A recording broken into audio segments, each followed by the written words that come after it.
तो चलिए 10th science chapter 10 human I and colourful word का एक्सरसाइज है। और इस एक्सरसाइज का क्वेश्चन नंबर 11 है, थोड़ा ध्यान से देखिएगा।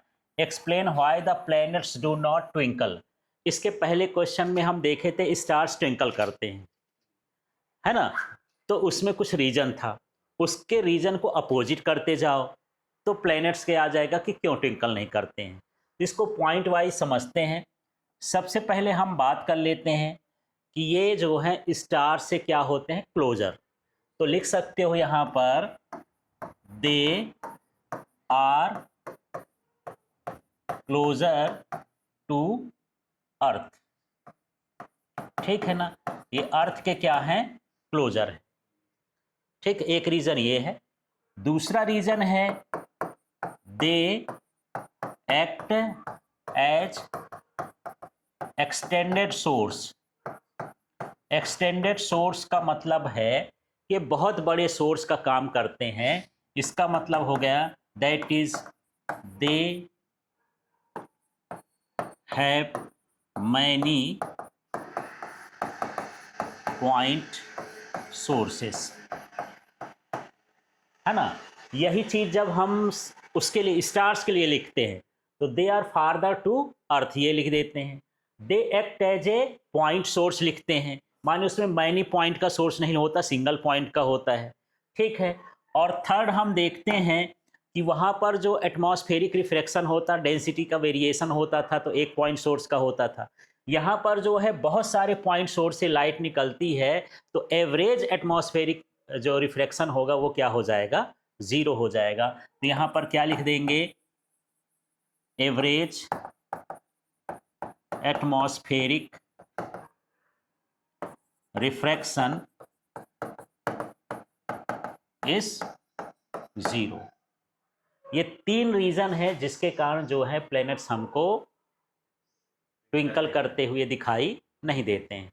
थोड़ा सा इसको और डिटेल कर सकते हो, है ना।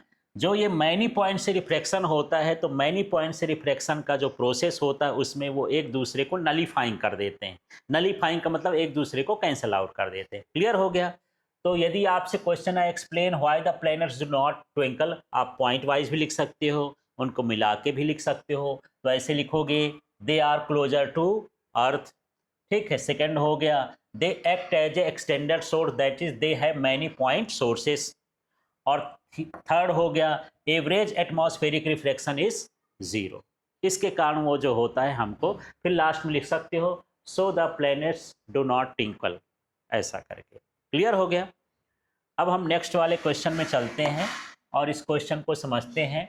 अब ये है why does the sky appear dark instead of blue to an astronaut. अब एस्ट्रोनॉट जानते हैं जो अंतरिक्ष यात्री होता है हमारे एटमॉस्फियर के ऊपर रहता है, अर्थ के बाहर रहता है, उसी को तो हम क्या बोलते हैं, एस्ट्रोनॉट। जो अर्थ के बाहर चला जाए उस पर्सन को क्या बोला जाता है, एस्ट्रोनॉट। तो जब हम इधर से हैं तो हमारा जो आसमान है वो हमको कैसा दिखाई देता है, ब्लू दिखाई देता है। लेकिन जब वही एस्ट्रोनॉट जो हमारे अर्थ से बाहर है उसको देखता है तो वही हमारा आकाश कैसा दिखाई देता है, ब्लैक दिखाई देता है। तो क्या रीज़न है, रीज़न ये है कि वहाँ पर क्या नहीं है, एटमॉस्फियर नहीं है। तो यहाँ पर सबसे पहले देयर इज नो एटमॉस्फियर, वहाँ पर एटमॉस्फियर नहीं है। ठीक है। कहाँ पर नहीं है, स्पेस में, अर्थ से बाहर। तो लिख सकते there is no atmosphere at the space.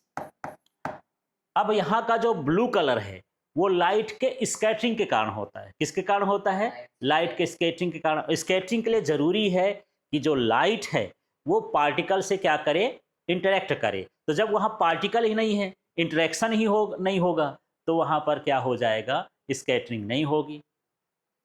ठीक है। So there is no tiny particles, वहां पर एटमॉस्फियर नहीं है इसलिए वहां पार्टिकल्स नहीं है, है ना। Hence no scattering of light happens, इसलिए वहां पर जो है लाइट की स्कैटरिंग नहीं होती। और जब स्कैटरिंग नहीं होती है तो फिर यह लिखना, so the sky appear dark instead of blue to an astronaut, पूरा लाइन फिर इसका उतार देना है। क्लियर हो गया। तो दो चीज़ें आपको समझाना है कि स्पेस में एटमॉस्फेयर नहीं है, जिससे वहाँ पर टिनी पार्टिकल्स नहीं है, टिनी पार्टिकल्स नहीं है तो स्केटिंग नहीं होता है, और स्केटिंग नहीं होता है इसलिए वहाँ का जो स्काई होता है वो कैसा दिखता है, डार्क दिखता है। तो इस तरह से आपको इसका आंसर करना है। ठीक।